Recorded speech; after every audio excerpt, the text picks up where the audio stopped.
యేసు ప్రభువారు ఈ సమాజంలో ప్రజలందరికీ బోధ చేసేవారు. బోధ అంటే వాక్యం అనుకోండి, మన భాషలో వాక్యం చెప్పేవారు. బోధ అంటే వాక్యం చెప్పేవారు. ఆయన అందరికీ బోధ చేసేవారు అన్నమాట. ఏమని? నువ్వు ఇలా ఉండు, నువ్వు తప్పు చేయకు, నువ్వు ఈ మంచి పని చెయ్యి, ఈ 3 మాటలే చెప్పేవాడు. అంతేగాని కొట్టుకోండి, తందుకోండి, తిట్టుకోండి అని చెప్పడు. యేసు వారు ఎందుకు వచ్చారు?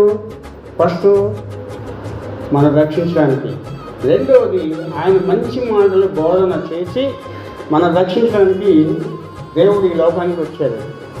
బోధ అంటే ఆయన కూడా ఒక మన భాషలో వాక్యం అనుకున్నాం. వాక్యం చెప్పేవాడు అందరికీ, మంచి మాట ఉన్నారా అండి, తప్పు చేయకండి, మరి అందరూ సమానంగా ఉండండి అని యేసు ప్రభువారు కూడా బోధ చేసేవారు. యేసు ప్రభువారు బోధ చేస్తుంటే కొంతమంది నవ్వుకున్నారు. ఏమని? ఏం చెప్పే మాటలన్నీ ఆశ్చర్యంగా ఉన్నాయి అని కొంతమంది హేళన చేసేవారు. ఏదైనా సరే దైవశక్తి యేసు ప్రభువారే, దేవుడే. అవునా కదా?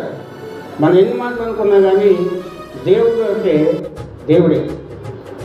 దేవుడు మనం రక్షించడానికి వచ్చాడు కాబట్టి మనం ప్రార్థన చేస్తున్నాం. ప్రార్థన చేసినప్పుడు దేవుడు మనకు సహాయం చేస్తాడు. సహాయం ఎలా చేస్తాడు అనే విషయాలే ముందు చెప్పుకున్నాం. తర్వాత యేసు మనందరికీ మంచి మార్గంలో నడవాలని బోధించిన తర్వాత ఆయన చనిపోయారు. ఎలా చనిపోయారు? ఆయన్ని సిలువ వేశారు. సిలువ వేసినప్పుడు తన ఆత్మను తన తండ్రికి అప్పగించుకున్నాడు. యేసు చావడం అంటే, చనిపోవడం అంటే తన ప్రాణాన్ని అప్పగించుకున్నాడు. అది యేసు వారు ఎందుకు సిలువ వేశారు? ఎందుకు సిలువ వేశారంటే మనం చేసిన తప్పులకి ఆయన అనుభవించాడు కాబట్టి యేసు ప్రభువారిని కొంతమంది కలిసి సిలువ వేశారన్నమాట. అయితే నిజ దేవుడు అనే విషయం ఎప్పుడు తెలిసింది మనకు కాదు, ఆనాటి ప్రజలకు ఎప్పుడు తెలిసింది? చెప్పాలి.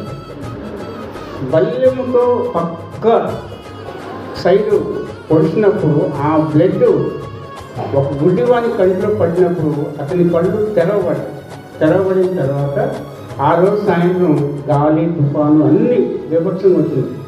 అప్పుడు తెలుసుకున్నారు ఈయన నిజమైన యేసుక్రీస్తు, నిజమైన దేవుడు. అప్పుడు తెలుసుకున్నారు.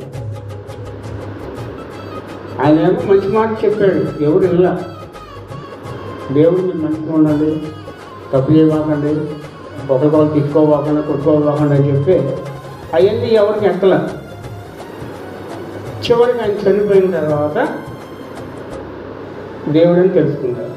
తెలుసుకున్న ఉపయోగం ఏమంటే ఇప్పుడు అన్నీ అనుభవిస్తున్నాం. అప్పుడేమో దేవుడు అని తెలియలేదు, సిలువ వేశారు. సిలువ వేసిన తర్వాత దేవుడు తెలుసుకున్నారు. ఇప్పుడు అది మనం